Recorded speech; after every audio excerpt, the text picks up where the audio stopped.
Clash Royale.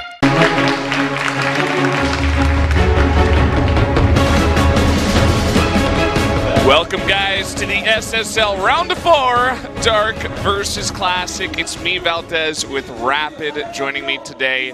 Today is going to be a fantastic PvZ day. It's going to be just amazing games all day long. And not just because we're going to be casting them, but also because you all are watching them. It's going to be Dark versus Classic in an SKT T1 team kill. So lots of T's going on here tonight. Yeah, much like what was pointed out in the title of the Team Liquid thread article, which you guys should definitely go read about today's games. This is a kind of a rematch of the Season 1 semifinals, where these guys faced off once again. Of course, at that point in time, it was a little bit of a different situation. Guys like Dark were actually maybe a little bit of an underdog, and Classic was the guy that smashed that tournament. Yeah, it's kind of interesting to see, where we've come. I feel like both of these guys are really on fire nowadays. Classic is doing really, really well. He didn't have the best beginning, especially in Pro League, but now he's coming back. He's doing well in Pro League, doing well in GSL. He's here in SSL as well. And, both of these guys are SSL champions. That is very true. They've both gotten it. So either one will get another final here at the SSL. Absolutely. I mean, there's a reason if you guys watch that intro video that Dark is the guy sitting in that chair, because he is actually just that good. Like you said, both SSL champions, and you really have to ask yourself that question when you come here this deep in the tournament. It's like, do these players have what it takes to win? And for both Classic and Dark, they do. And they have proven that over and over again in multiple different tournaments. Classic, of course, a GSL champion as well. So very, very storied players, and especially recently. Classic, when he won his first GSL, like that guy was a monster. Everybody's talking about him. But since then, he's kind of been a little bit under the radar. But recently has been really, really powerful force for SKT. So really looking forward to seeing a much stronger overall player. But for Dark, man, he's so creative. He's just it reminds me a lot of a more solid macro version of Rogue. But it's been his early aggressive strats that he's played versus most of the Protosses since the last cross finals that have really started to power him up and make him a little bit too tough for most Protosses to deal with. He's definitely one of the best players at playing a best of 7. He's great at preparing, coming in with different builds for different maps. They get the map list, they know what they're playing. He's got a strategy for this best of 7, no doubt. He did it against Stats in the last finals, right? He just tore him apart, even showed us a new style in ZVP as well with the Ling Bane style. We'll see if he gets to play some of that. But Classic, I feel like he is also really on point. He's got great PvZ.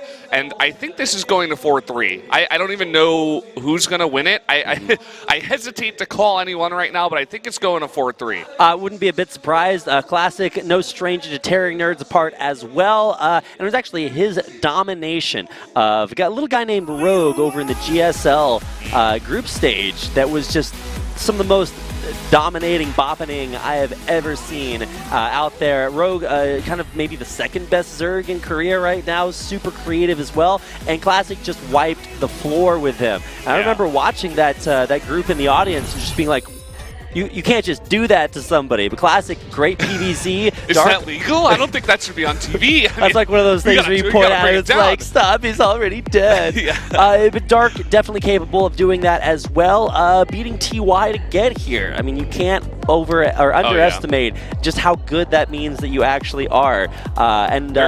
Taking out Zest as well, just as another matchup, is not something that you need to take lightly. Oh, yeah. I mean, there was a time that Dark had ZVT as one of his weaker matchups. Mark came out to snipe him a couple times last year, but now ZVT is just amazing. He wrecked TY, right? It wasn't close. I think it was a 4-1. I think TY took 1. And guys, we're going to go into actually a player interview video here, so let's jump into that in just a second and see what these players had to say about the matchup coming up here.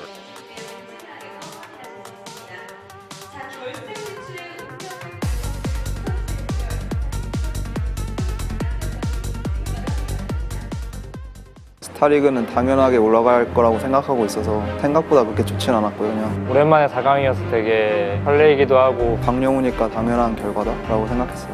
한 번만 더 이기면 결승전이기 때문에 얼른 경기에서 결승에 가고 싶어요. 사실 도호 형이랑 시즌 1에서 3대 0으로 가뿐하게 했기 때문에 제가 좀 준비가 덜 됐기도 했고 시즌 1이었기 때문에 이렇게 게임에 적응도 못했을 때라고 생각을 해요. 박영호 선수와 김도우 선수의 경기, 강력하고 완벽한 모습을 박영호 선수가 보여주는, 그것도 그 안정감 있는 김도우를 상대로. 서로 견제만 하는 상황이라서 지난 시즌에 비해서 좀 어려울 것 같긴 해요. 좀 저글전이 괜찮게 되고 있기 때문에 이번에는 이길 수 있을 것 같아요. 팀킬에 좋은 추억밖에 없어서 팀킬이어가지고 더 부담스러운 게 있어요. 나이에 비해서 열심히 하는 선수. 저번 시즌 우승자이기도 하고 최고의 적으라고 생각을 하고 있긴 해요. 네, 그 당시에는 이제 영우 토스전이 거의 무적 포스였는데 최근에 좀 지는 모습 보면서 할만하다라고 생각을 하고 있고. 그냥 되게 좀 노련한 것 같아요. 도호 형이 26살인데 게이머로 치면 거의 약간 할아버지 급인데 그렇게 열심히 하기 쉽지 않거든요. 제가 생각했을 때는. 한편으로는 존경스러워요. 상대가 예측하지 못한 플레이를 하면 쉽게 무너지는 경향이 있는 것 같아서 그 점을 잘 파악하면 충분히 승산이 있을 것 같아요. 상대가 준비 잘해와서 제가 지는 것도 있지만 제가 항상 질 때는 제 몸이 너무 힘들 때 게임이 잘 안 돼서 지거든요. 항상. 그대로 가면 힘들겠지만 이제 다전제 판짜기까지 하면 충분히 이길 수 있을 거라고 생각을 해요. 잘 하시는데 별로 두렵진 않아요. 쉬지 않고 달려오고 있는 것 같은데 피곤해 보이는 것 같고 이번에 깔끔하게 치고 좀 쉬었으면 좋겠다. 도호 형이 빨리 떨어져서 그냥 쉬어라, 푹 쉬어라 말하는데 그렇게 말하다가 진짜 두 개 다 떨어지고 영원히 쉬실 수 있으니까 그냥 하나만 집중적으로 연습했으면 좋겠어요. So, there you have it, guys. I know you couldn't exactly understand the Korean, but There Dark we being do cocky have as it. ever, Man, and Dark classic was confidence as Dark well. was laying the smackdown. He's like, Classic is 26 years old, which basically makes him a grandfather in gamer years. So. Dark also mentioning that Classic has been working very, very hard, and so he wants to give him a little bit of rest by knocking him out of Knock the him SSL. out, and he can rest forever until the next season, basically. Knock him into the gamer's grave. And that is something that should be noted. Both of these players have been eliminated from the GSL. SK Telecom is out of the SPL as well, so this is the only tournament left for these guys right now. Yeah, very, very true. And the other interesting thing about this is that this side of the bracket is actually much stronger. If you just look at results, Dark and Classic is the heavy favorite. Whoever wins this looks more like a finals than what the actual finals will be. Like, I'm just going to call it as it is, right? Because on the other side, you got Patience and Solar going head-to-head. Those are two guys that they got a couple of big upsets, Patience beat Zest and Solar defeated Deer. And, those other two players probably were more suited to be in the round of 4, but it was an upset for both of them.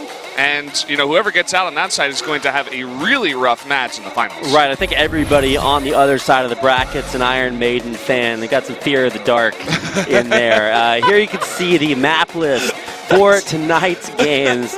New Gettysburg, Dusk Towers, Frozen Temple, King Sejong Station, Apotheosis, Frost, and Classic Process are our last 3 maps. Of course, they are the newer maps, with the exception of Frost, but we will not get a chance to see them if it's a quick 4-0. It is a best of 7, so there is so much StarCraft to be played here tonight. I'm actually just excited to get things started off on New Gettysburg.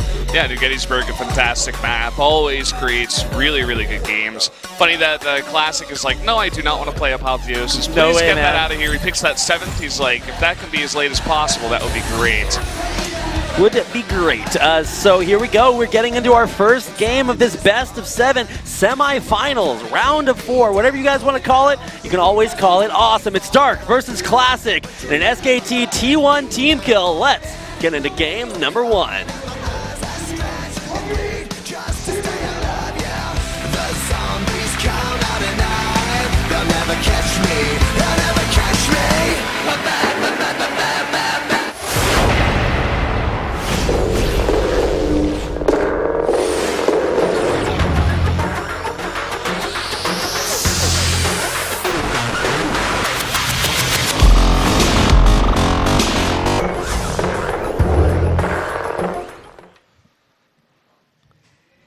Welcome to New Gettysburg for map number 1.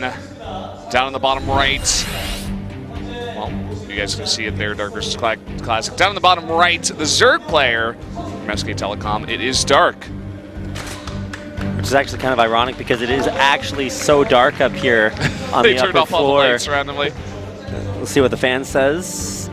Says, let's go dark. You are the reason that I came into StarCraft 2. So that's how we got into StarCraft 2. Hashtag big fan. This is Classic down in the bottom left. Says win and go to BlizzCon fighting. With lots of little B thumbs up there at the end.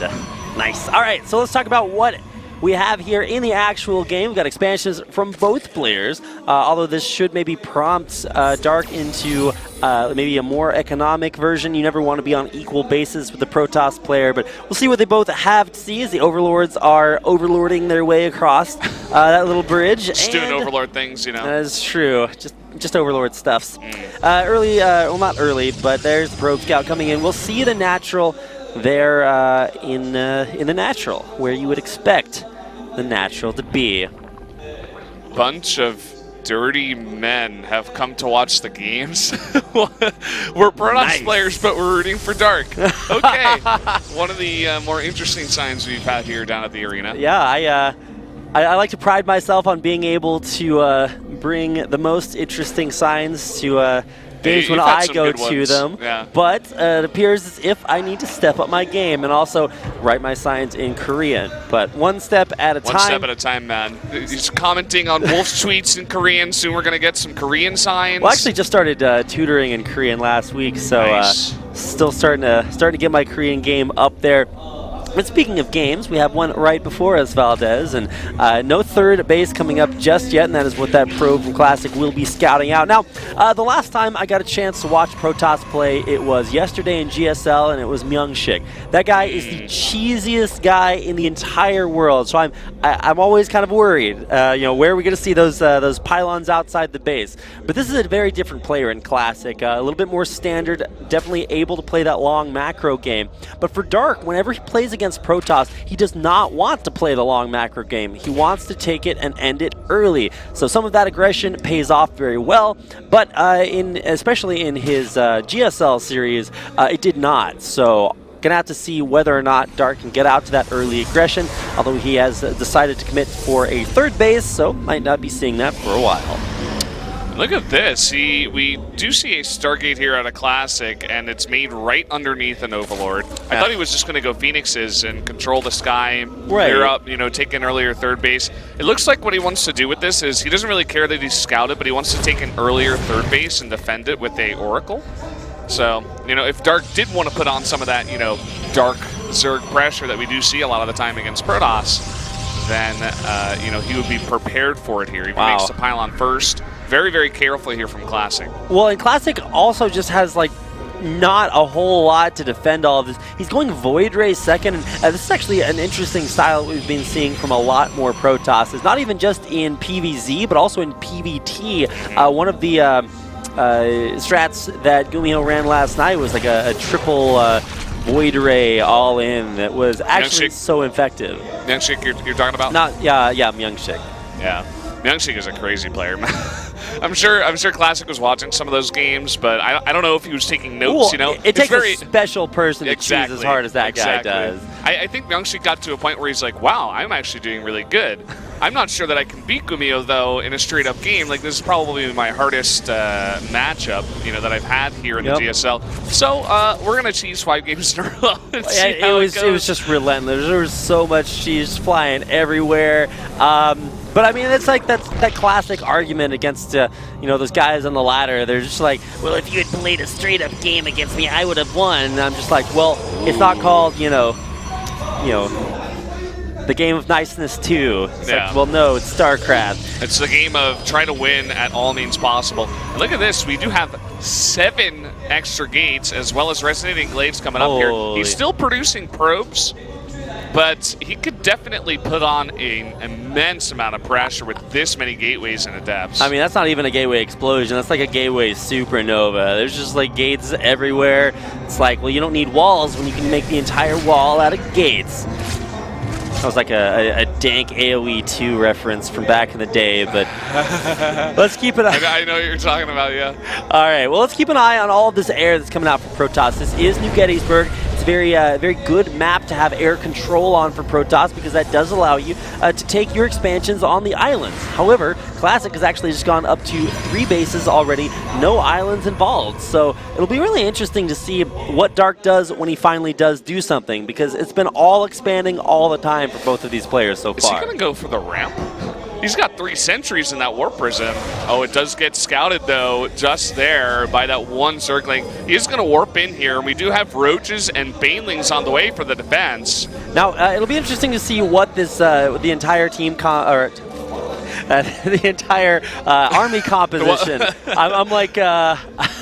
I'm showing my some of your league colors. My buy game curiousness here. Yeah. But it'll be interesting to see what this composition looks like for Classic. It looks like it's very adept heavy on the ground, and that's where these Banelings are going to be so effective. Is he just going to attack in here? This is kind of interesting. He gets hit by a ton of Banelings, actually. No force fields or anything. The sentries are in this Warp Prism trying to go for the main, but this gets shut down. That's like you have T-Mobile as your cell phone provider, because you're always getting those good connections. Banelings all over those adepts, but there's still quite a few left on that ramp. Oh my God, it goes down. Holy cow, that's like one of those 10-range queens, man. I don't know how I mean, when the homing missiles. I don't know what that was. That was insane. I mean, when people tell you to reach out and touch someone, that's not quite what they're going for, but that was the longest range queen. Now here comes this very rogue-esque Overlord drop strat that you've seen a lot of Zergs sort of work into their play very recently. Dark bringing in the Banelings in an Overlord. We'll see if it gets spotted out. Now, ideally, you want to time that when the Protoss pushes out and is fighting so that you have their attention split and can get some good connections on those worker lines. Let's see if he sees it in time. Where's the overcharge? Oh my God! He doesn't see it! This is so rough to deal with. Only 7 worker kills, though. You could have gotten better connections, actually. A lot of very weak probes over there. Still gets 7, which is not bad. We do have a ton of pressure, though, coming out from the Protoss, though. There is no defense here at the 4th base. Oh, man. And you don't need Banelings to kill all these workers here. It turns out Adepts are pretty good. Now, he does have to worry about losing a lot of them, and it does look like that may be the case here. Oh, boy. Beautiful splits here. And these Adepts are going to get to shade. Now, there are Ravagers to deal with them, but Ravagers do not do well against the Adepts. 24 drones have died. This is unbelievable. He's really taken that knee play style to heart. He's like, well, I can just make Adepts and kill him, I guess. Well, Dark's not controlling his units correctly either. He's actually allowing them to body block each other, and so they're not actually able to attack these. And he's actually going to lose his 4th base, the workers and the hatchery itself. Just nothing can deal with these Adepts. I think it's just way too much damage at this point. 33 drones have gone down. He's Where's at his 42. army? He's losing more and more. What's he doing? He can't deal with all of these shades. He can't be everywhere at once. Well, I think he can't. It's not that he can't be everywhere, it's that he can't be anywhere. It's like, where are you going? He's going to pick off a few of these Adepts, but a sizable amount, namely 4, will escape. 50 drones died. How do you come back from that? Mules. I don't think you do. You got to be dropping those mules. Yeah, unfortunately, with Zerg unable to do that, and now sitting on 27 workers, you can see that Dark has maybe just had enough, and he's just going totally Zerglings, and now trying to make a counterattack to get himself back in the game. But, I mean, how much damage do you really have to do in order to get yourself back in this? It's going to have to be a lot. But look at already the pylon spread that he's got, not just on the low ground, but on the high ground. He knows that the counterattack is coming because he did so much economic damage. There's no way that Dark can push into this. With his entire army marked now with the revelation, like what's the surprise move? Everybody knows everything here. And for Classic, he knows that he is in a great spot. A huge stasis ward on so many of those Zerglings, and now shading forward. Classic's going in for the kill. He's just going to go for it. He stasis so many of those Zerglings, and here we go. Even the Void Ray getting into the mix here. There's actually decent Baneling hits there on the back, but there's just so much Protoss. However, this Zerg army will actually get unstasised here anytime now, and so that's actually going to be good to take out these Immortals in the back. Might actually lose a couple of them there, but no, the Immortals are too strong. That's it. Immortals are a pretty good unit. Zora Adepts. Classic playing that Protoss like it was a fiddle, man. He is on point tonight, and you can see the frustration in Dark's face after that one. Yeah, Classic bringing back his old school, all your base are belong to us, because he was just shading everywhere and able to take out, what was it, 50 workers? 50, yep. Yeah, just 50. I go through entire games where I don't build 50 workers, Valdez. Like, that is crazy. So it's awesome to see just incredible play and control there by Classic, but maybe not just incredible by Classic, but Dark really dropping the ball. Yeah, he didn't split up his units correctly. You know, even he like sniped the Warp Prism, and I don't think he was prepared for that second follow-up attack. Right. Because there were something like 9, 10 gateways on the map. He had so many adepts, you know, just refresh them even after the Baneling hits. And what he did was really smart. Is he shaded into the natural, but at the same time he shaded to the 4th. So it was, you know, it's really spread out on that map of New Gettysburg. So it's all hard to split your units and try to defend like 3 different locations at the same time. Very difficult to defend, but at the same time, he had 2 Overlords, Dark did, in position to scout out Classic's tech. So he gets in there and he scouts out not only his bases, but also his tech. But what he doesn't do is go deeper and see how many gateways there are. And then all of a sudden, 10 gates show up and 1 million adepts are inside your base. You're just like, well... Yeah, it's like an adept infestation at that point. It's Protoss turning into the bug race somehow with the adepts. That really set the tone for the series. You know, a lot of people saying Dark going to take this one. A lot of